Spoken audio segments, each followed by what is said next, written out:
Good morning, beautiful babies. I got a channeled message. When someone amazing believes in you, you start to believe in yourself. Surround yourself with people that lift you up and make you great.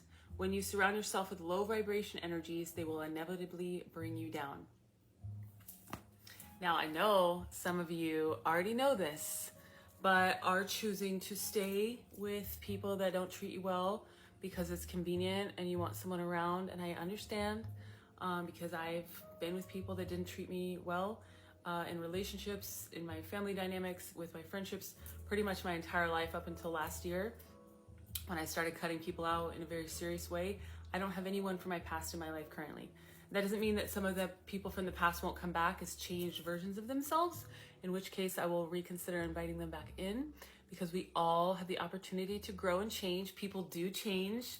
Whoever made up that whole bullshit story about people never change, they're just the kind of people that never change. People change, all right? But we cannot let people walk all over us. We cannot spend all of our time surrounded by people that don't believe in us, thank you, Spirit, that don't respect us, that don't treat us the way that we treat them, that don't uplift us and nurture us the way that we nurture them. You know, the way that we expend our energy is so important. And if we're pouring all of our energy into things and people that don't give back, we're going to be depleted instantly. And as a person who walked through my entire life pretty much until recently, depleted as fuck, I can vouch for this.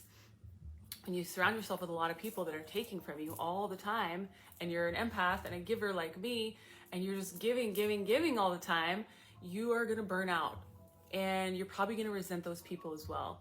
And in a way, it's not their fault, because you were the one giving endlessly without ever asking for anything in return. And we can't get mad at people for taking advantage of a situation that works in their benefit. You know, if nobody ever puts up boundaries or says anything is wrong, no one's ever going to know. And especially if you've had people in your life for 20, 30, 40 years, like I did, who have been treating you that way since day one, they just think it's normal. And we live in a society, I hate to say this, I know some of you resist this, we live in a society where 90% of our relationships are toxic. I pulled that number out of thin air. It could be more, it's probably more, but it could be less. But the point is, we don't live in a healthy society. Relationships are not healthy. They're codependent, they're toxic. Again, this doesn't blanket statement every single relationship in this culture, but by design, thank you, Spirit, by design, they are flawed. Watch any movie about a relationship and you'll see they point out all of these really toxic behaviors in movies like that, not because that movie is unique, but because that is how we experience relationships most of the time. This manipulating to get your way, subtle manipulation, by trying to control a situation by taking your energy back, just because you know that once you do that, they're gonna pull on you and want you back. If you ever remove yourself from someone's life, do it because you want to remove yourself, not because you're trying to get a reaction from them. That's manipulation. And though it's subtle, and though it's not as in your face as a lot of the manipulation we're used to talking about, like a mastermind manipulator, we are subtly manipulating and damaging each other on a daily basis in this culture with unhealed people. Unhealed people are damaging each other every day, and themselves. And this is because we can't truly love anyone until we love ourselves, and we need to overhaul all of it, the whole thing, all the relationship, this dynamic, this habitual ritual I'm hearing of being, of looking outside of ourselves for validation, of trying to find our self-worth in others, or through others, rather. This dynamic is toxic. And a lot of us are in codependent relationships with people that need us, or vice versa, that lean, it's like two people, one is holding the weight, or one is holding the weight of both and one is not. This is codependence, you know? If you're with somebody who can't be alone, who doesn't know how to take care of themselves, I'm not talking about somebody with disabilities. That's not what I'm talking about. I'm talking about somebody who's codependent, who doesn't know how to be by themselves, who doesn't know how to take care of themselves, who's always going to lean on someone stronger than them. I was in a dynamic like that with a friend for a long time. I didn't realize that I was the one carrying all the weight for 30 years. 30 years is a long time to carry weight like that. And I know some of you were in marriages A lot of my collective are older than me, 40, 50, I'm 40, 50, 60, 70. You might have been in marriages for, 30 years that were toxic. This is very common, okay? It's not because society is fucked up. It's because we're fucked up. Society is fucked up, but it's because we're fucked up.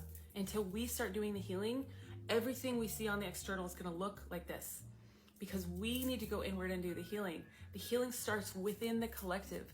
What we see in the external is a reflection of what the collective, the entire human collective, is portraying, perpetuating. And of course, every culture is different, but I think we can all agree that humanity is kind of fucked up right now, and we need to overhaul a lot of shit. But we can't keep pointing the finger at everyone else and saying that they're doing something wrong. We have to go in and do the work. Before I did my healing, was I a good person? Yes. But did I actively hurt people anyway, on accident, without even knowing? Yes. Because it's impossible to treat people well when you don't know how to treat yourself well. It really fucking is. Because if you don't have boundaries for yourself, first of all, the codependent dynamic takes two. Not just a person to lean on, but you need a person who's willing to be leaned on, who's willing to give more than they should be giving, who's willing to do things for someone that they should really be doing for themselves. And again, I'm not talking about disabilities. I'm talking about a codependent, toxic relationship where two people enter into a dynamic where one is taking everything and the other one's giving everything, and it's super lopsided, and it's only going to get worse. And it creates a lot of toxic dynamics, not only in because other people are watching this and learning and thinking they're learning that this is normal. But when we raise children in households like this, it gets really hard, because those children are learning toxic dynamics as if they're healthy. They're going to go out and create relationships that are just like that because they think that's healthy. This is why it's so important for us to start within, because everything we do has an impact. It really does.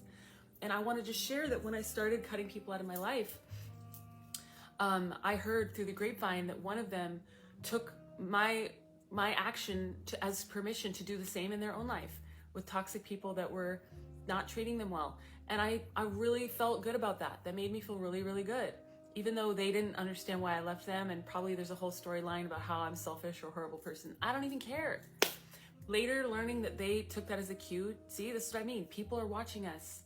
They're taking examples from us as what is acceptable to do in life. As a person who's gone out there and done my own thing, at least when it concerns work, I've just been very adventurous, very free-spirited, very, very courageous in doing things that other people would never consider doing. I have set the example for everyone around me that was a possibility, and thus those people took it as permission to do it themselves.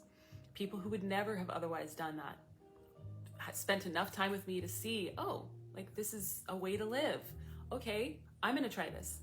You know what I'm saying? Even the least adventurous people, even the most stuck, stagnant people, if they spend enough time around someone like that, they will become more empowered like that.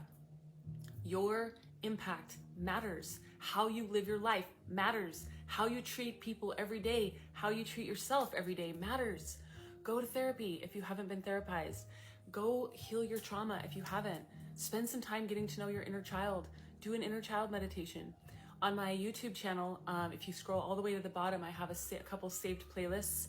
I haven't done a lot of guided meditations, but I've done 4. One of them is an inner child meditation. Go do it. It's free. Like, look it up online if you don't want to do one of mine. There are people out there offering free services that can help you heal. Okay, you don't have to spend money if you don't have it, but I highly encourage you to invest in yourself and in your healing. BetterHelp offers therapy on a budget. I did that when I was, during the pandemic, when I was really, really broke, but I needed help. I was hitting rock bottom. Don't let your mental health slip through the cracks. Don't think that you can get back to it later. Mental health is not the kind of thing that you can just pull up and overturn at any moment.